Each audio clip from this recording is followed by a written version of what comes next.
Yo, what's up, guys? This is D Brown with Track Headz. I'd like to welcome you to another episode of Track Headz. So today we're going to be going over 400-meter training, or we're going to be analyzing basically the difference between this past season that I had and the first time I broke 50 seconds, or the last time I broke 50 seconds in a 400. All right.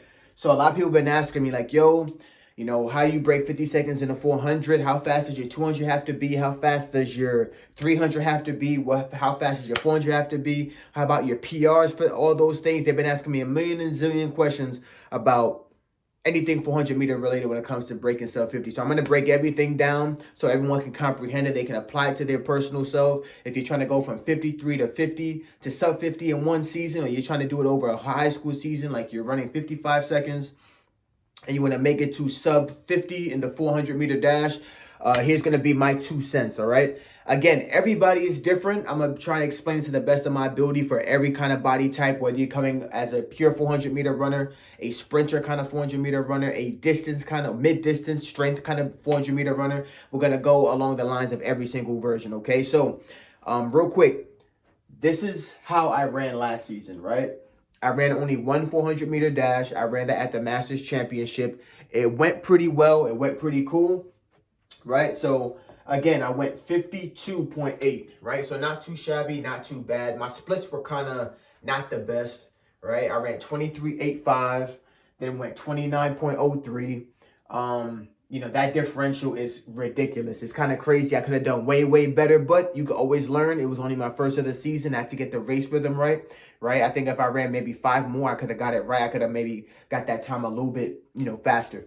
But let's break it down a little bit. In my first 100, I went 11.79, right? Not too shabby, not too bad. I don't have a personal best or season's best from that year. I did not run the 100, but not too bad. Can't complain about that, right? I ran 11.0 a couple times in practice, but that's only practice. You add maybe like 0.25 with reaction time. Okay, 11.25 you can say is my season's best for that year. But I went 11.79, right? Then going into the 200, I went 23.85, right? So 11.79, 12.06 on the back straight to come up with 23.85. Right, that year my season's best was a 23.2. I only ran 200s that year, so again, not too bad. I think it was probably a little bit fast, but we'll comment on it after I'm done breaking it down. Once we hit the curve, we went 13.37 to come through at 37.22, and then we went 15.66 to finish up. It was a very long last 100, as you can tell, and I finished up in 52.88. Okay, so not too bad. Got third overall. I'm content with how I did. Okay.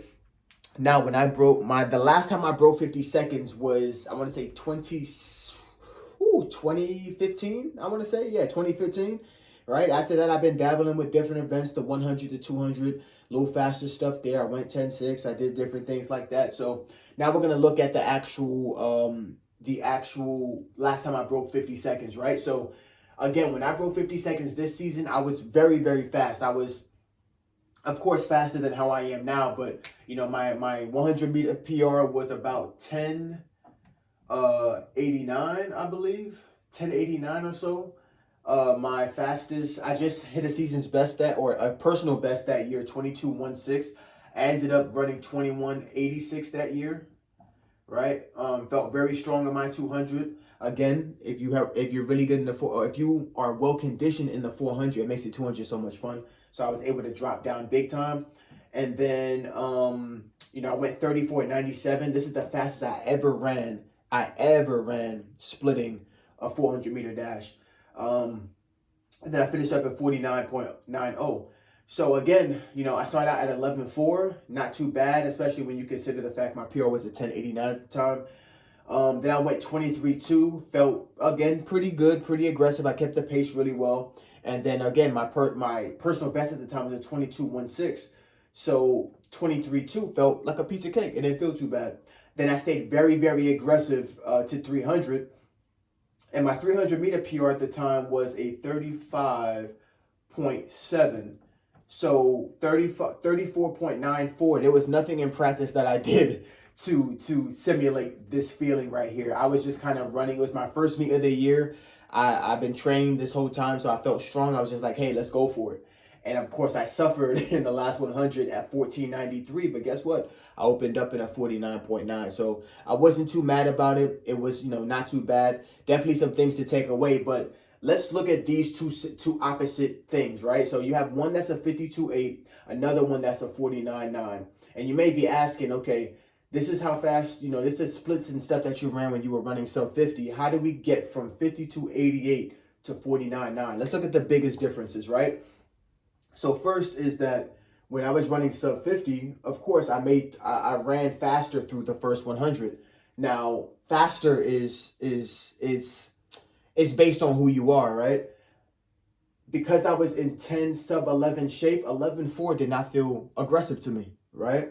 Just like here, if my season's best was 11, let's say 0.25 to be conservative, right? 11.79 may have not felt as bad, right? But it's very important, of course, like I said, to at least have some sort of basis of speed because you have to be aggressive in the first part of this race to build up momentum. So let's just pick a happy medium, right? Let's say 11.5 is where you want to be at in the first 100, right? You want to base it off a feel. You want to push off aggressive and get into your race rhythm. But 11.5, I believe, is a pretty good push of what you need. You can go a little bit slower if you're a strength athlete. You can go a little bit faster if you're a speed athlete. It just depends on what your PRs are, right? In my personal opinion, I've seen guys have PRs of 11.8 crack 50 seconds because they're so damn strong.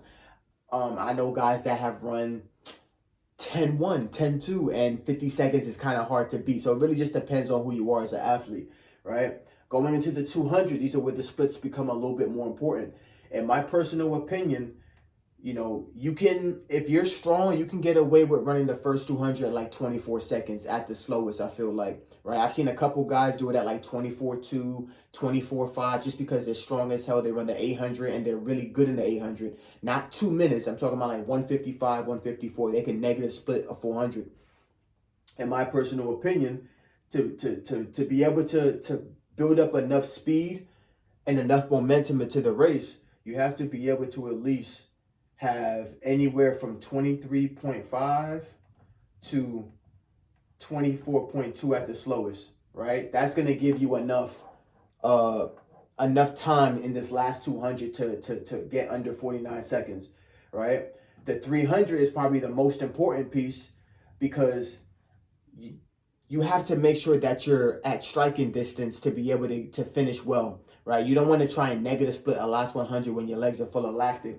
In my personal opinion, the slowest that you can run in a 300 to be able to hit sub 50, of course, and this is if you're even splitting. So I'll say this: the slowest I would suggest is 37.0, right? Because you have no idea. Again, this is if you're a talented 800-meter runner. Your body has to be used to the lactic, and you have to have the body control and the coordination when you're in that lactic to be able to finish fast and to even split. Because the even split of 50-second 400, again, is 12.5, 25, 37.5, and then 50.0, right? That's the even split, and that means you are strong as hell.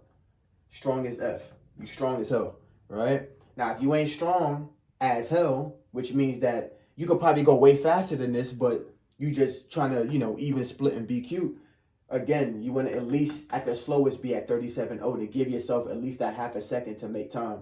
At the fastest, it really just based on your conditioning, right? I would say 35. If you're hitting 23.5, 35 will be a good indicator. So between 35 and 37. So if we go back to my last season, and if I look going into this season, right? In order for me to even think about getting into the 50s and 50 or sub 50, this 37.2 got to go, right? I need to be able to at least, maybe drop it down by a second. If I drop it down by a second, let's say nothing changes and this drops down by a second. That's a 51.88, right?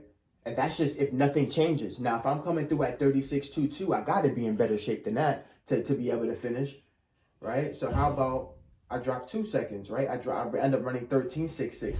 That's a 50.88. So a lot of things to consider when you're talking about where you should be at the 300.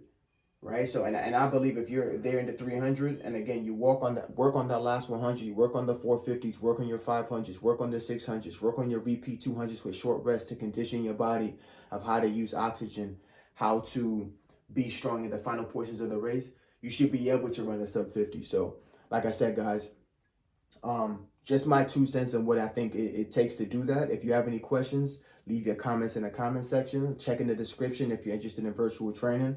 And I'll see you guys on the next one. This is D Brown with Track Headz. Peace.